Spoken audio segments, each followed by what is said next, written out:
This accounting mini lecture video covers the adjusting entries related to prepaid expenses. In this video, we're going to look at two separate examples of prepaid expenses. Our first example is prepaid insurance. In this example, they tell us the following. On December 1st, 2013, Fast Forward paid $2,400 for an insurance policy to cover 2 years, 24 months, which is December 2013 through November 2015. Fast Forward recorded the expenditure as prepaid insurance on December 1st, 2013 at the time of the purchase. Now, we have to remember that prepaid insurance is an asset account, okay? So on December 1st, 2013, they basically debited prepaid insurance, the asset account, and credited cash for the full $2,400. Now, what adjustment is going to be required at the end of each month? Now, remember, under the accrual basis of accounting, our goal is to match our expenses against the revenues they help to generate. Well, if this insurance policy covers a 24-month period, it is helping the company to stay in business each of those 24 months and run their business as they need to, basically. So what we want to do is we want to spread that $2,400 policy across the 24 months in terms of expense. So at the end of each month, we're going to debit insurance expense for $100, and we're going to credit prepaid insurance for $100. This does a couple of things. First, it records the insurance expense for that month.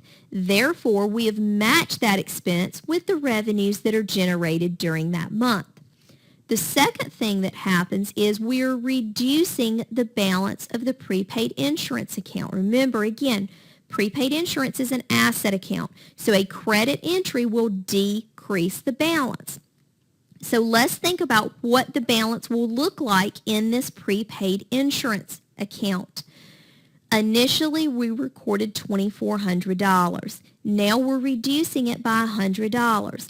So on December 31st, the balance is now $2,300, which is the correct amount of prepaid insurance because we have 23 months remaining on the policy. So this adjusting entry has done two things. First, it has corrected the expense account to record the right amount of expense. Secondly, it has corrected the asset account to ensure that the balance shown there actually represents the portion remaining on the policy that is still prepaid. Now, let's look at our next example. Supplies is another example of a prepaid expense. When we purchase supplies, we record those as an asset, and then we will move that to expense as we use the supply. So let's see the information that we're given here.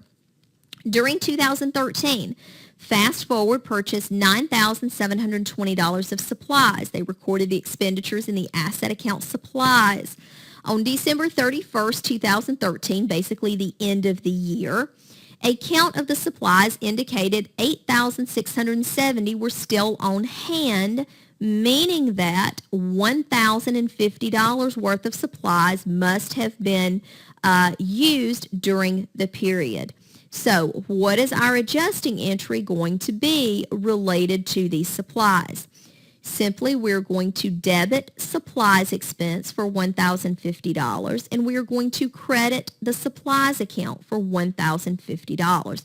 Again, remember that the supplies account is an asset account. Therefore, a credit entry will reduce it. Quite like our other example, this adjusting entry has served two purposes. First, it has recorded the correct amount of expense for the period. Therefore, we have matched the expense of the supplies against the revenues that it generated during the period. Secondly, we have reduced the supplies account to account for the supplies that have already been used that are no longer on hand. So we have corrected both the expenses as well as the assets with this particular journal entry.